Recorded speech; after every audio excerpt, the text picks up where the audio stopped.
An agreement struck by the government with the victims of Gaur massacre has drawn serious concern from the ruling Janata Samajwadi Party. The party has now threatened to walk out of the government if the incident is probed. The Gaur massacre back in 2007 had left 27 Maoist cadres dead, following an ugly spat with the then Madhesi Janadhikar Forum. The government back then had formed a judicial committee to investigate the case as it prepared a report which was never published. Good evening, I'm Sapsanamma. Let's begin with the headlines of the hour. Nepali Congress lawmaker Sunil Sharma arrested on charges of holding fake +2 certificate. Sharma had recently demanded resignation of the Home Minister and the Finance Minister.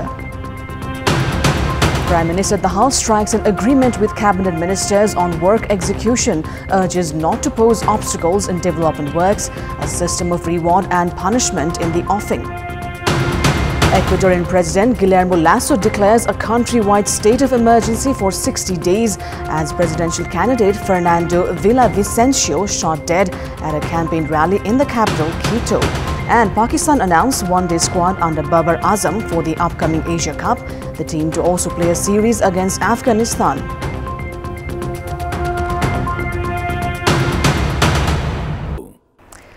The Central Investigation Bureau of Nepal Police (CIB) has arrested Nepali Congress lawmaker Sunil Sharma.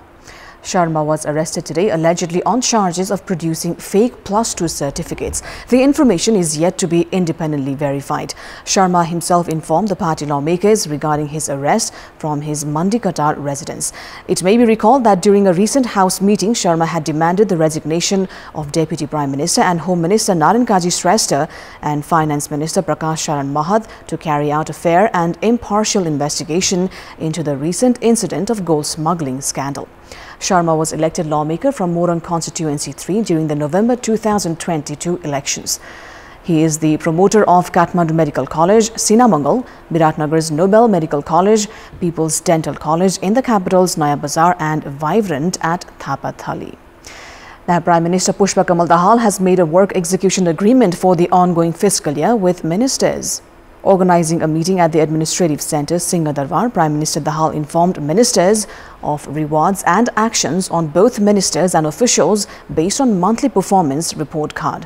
Dahal said ministers, secretaries and projects and departmental chiefs would be awarded based on their performance and taken action against them if they fail to fulfill the goals set in his work plan.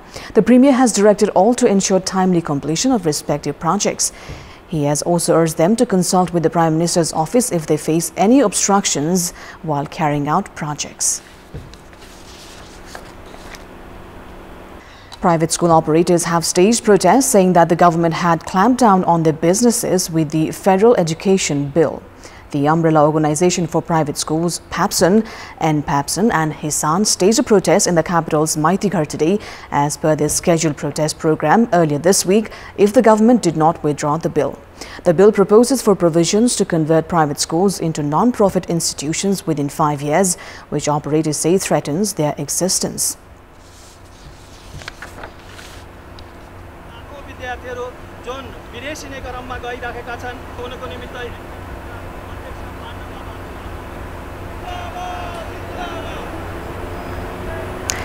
Taxi businesses and operators have hit the streets of the capital with a 9-point demand from the government.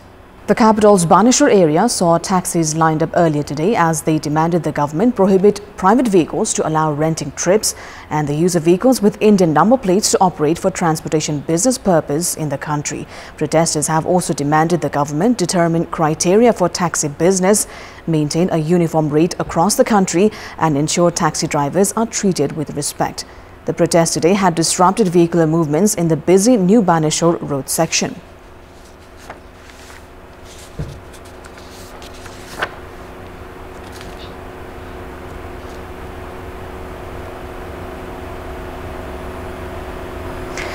Families of the 2 inmates who died in a clash in a prison in the eastern district of Sangkhwa have demanded for a fair investigation into the incident. They have suspected foul play on part of the security officials behind the deaths.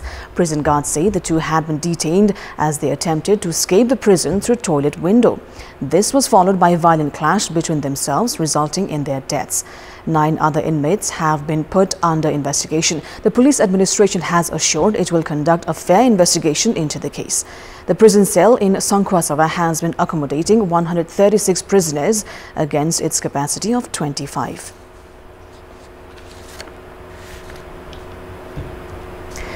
Police in Sudur Paschim have said an increasing number of school-going children in 7 districts have been involved in drug abuse in recent time.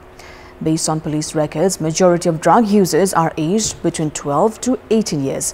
In the past 1 year, 17 school-going children have been sent to rehab and many more have been handed over to their guardians with the directive to maintain strict supervision against any dubious activity on behalf of their children. Police say most of the drug abusers that they arrested were found to be in school uniforms. And time now for the international update.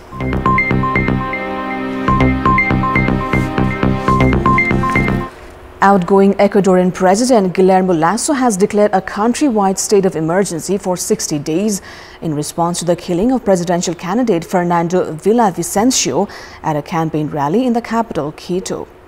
59-year-old Villavicencio, a vocal critic of corruption and organized crime, was killed at the campaign event yesterday amid a surge in violence in the Andean country blamed on drug traffickers.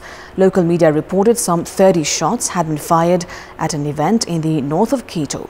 The Attorney General's office said one suspect in the crime later died of injuries sustained in a shootout.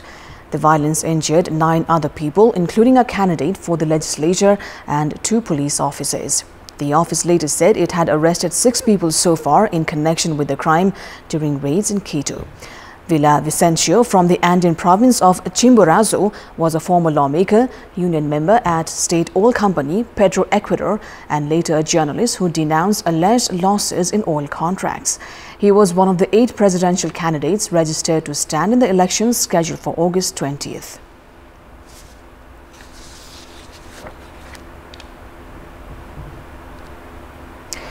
At least 36 people have died as fast-moving wildfires rage across the Hawaiian island of Maui. The fires have been fanned by strong winds from a distant hurricane, destroying hundreds of buildings and burning some areas to the ground. Thousands of people have been forced to evacuate their homes, and a state of emergency has also been declared. A huge search and rescue operation is currently underway, with some people still unaccounted for. 5 evacuation shelters have been opened on Maui, and officials earlier said they were overrun with people. The island is a popular tourist destination and visitors have been urged to stay away. Firefighters are still battling active fires, with helicopters dropping water on the blazes from above. Lahaina, a resort city in the main tourist destination on the island, has been devastated by the fire, and images show huge areas have been burnt down.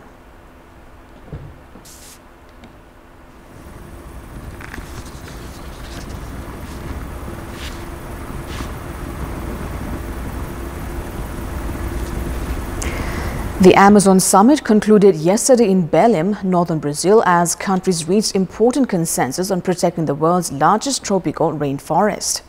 The summit, officially known as the 4th meeting of presidents of state parties to the Amazon Cooperation Treaty, had started on Tuesday. Present at the 2-day summit were leaders and senior officials from the treaty's 8 signatory countries: Brazil, Bolivia, Colombia, Guyana, Ecuador, Peru, Suriname and Venezuela, as well as representatives of invited nations. On Tuesday this week, 8 member states of the treaty signed the Belém Declaration, agreeing on reducing the scale of deforestation in the Amazon rainforest and setting up financial mechanisms to promote sustainable development in rainforest areas. The Belém Declaration also urged developed countries to fulfill their commitments, including providing some $100 billion in resources for conserving the tropical forest. The Amazon Cooperation Treaty Organization, established in 1995, is the world's only bloc born with a socio-environmental mission.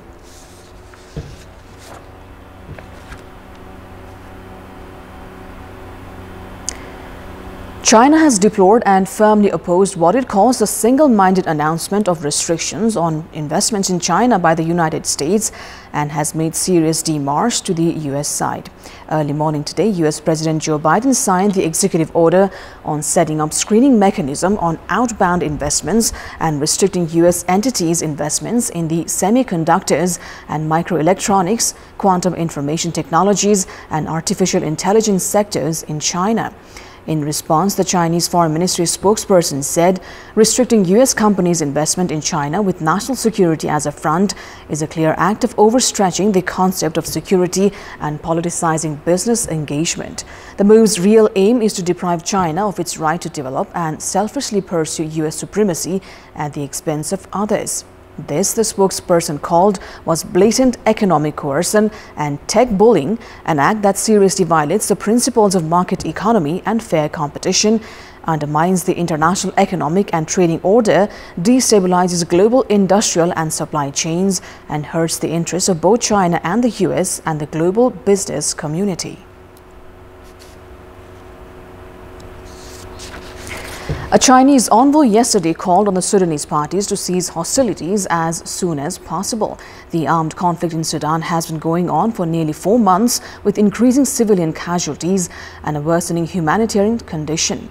China's deputy permanent representative to the United Nations, Dai Bing, said, as a good friend and partner of China, Sudan, in fact, China deeply regrets these developments.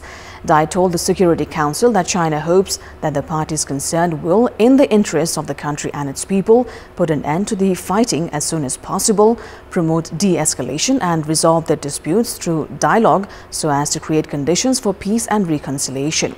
Sudan is currently facing enormous humanitarian needs, which has spillover effects on neighboring countries. China calls on the international community to help Sudan and neighboring countries improve their humanitarian response capacity, expand the scale of relief and support regional humanitarian initiatives. Sudan is an important country in the Horn of Africa. An early ceasefire and return to normalcy and order are in the fundamental interests of Sudan and the countries of the region. Dai added that the international community should heed the calls of those countries, support the good offices of the countries and regional organizations, and avoid externally imposed programs and sanctions and pressure.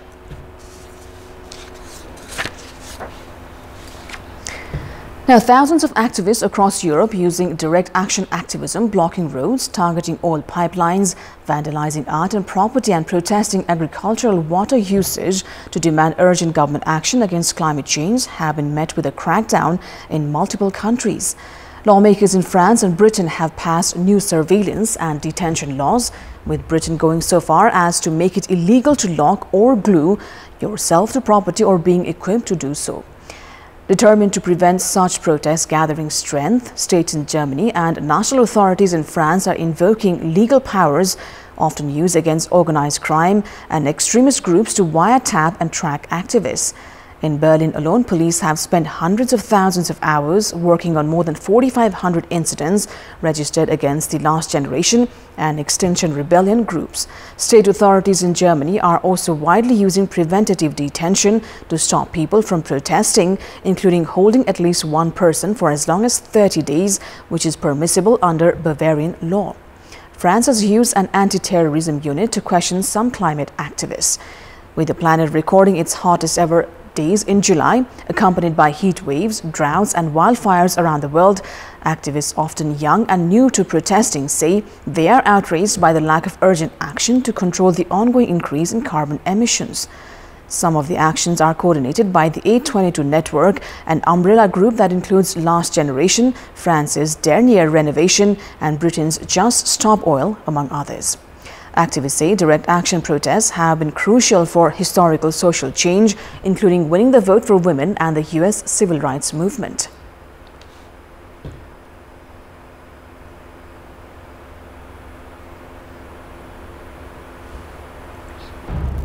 That is all for the moment. Thank you for watching. Bye for now.